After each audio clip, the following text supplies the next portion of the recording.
بعضی زنانه دا سوال کوي چې آیا موږ خپل خاوند ته ځان خسته کولی شو او په اسلام کې د دې څه حکم دی؟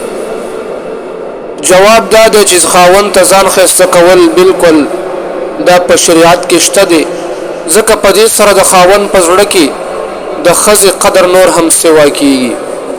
زنانه فکر دی چې هغه خپل خاوند ته ځان خسته کی، یعنی رانجه دي استعمال کی، لاسونه خپې دي سره کی، دغه شان داسې رنګ جامې دي اچوي کوم رنګ جامې چې خاوند ته خوښ وي، یا دغه شان خاوند چې کوم قسم جامې په کور کې خوښي، نو زنانه له فکر دي چې خاوند درای خیال وساتي.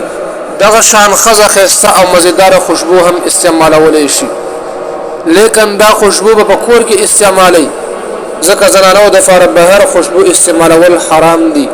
نو زنانه رانجه هم استعمالولی شي، دنداسان نکریزه خوشبو او خسته جامې هم اغوستلی شي، لیکن د ښځې د فاره د کور نه بهر خوشبو استعمالول دا حرام دي. دارنګې رانجه دنداسان نکریزه خوشبو او خسته جامې دا ټول ظاهري حسن دی. د ظاهري حسن سره باطني حسن هم ډیر ضروری دی. د باطني حسن او جمال نه زما مراد د روح جمال دی، لکه رسول الله مبارک فرمایي اکمل المؤمنین ایمانا احسنهم خلقا. د ایمان په اعتبار سره کامل مؤمن هغه دی د هغه اخلاق ښایسته وي.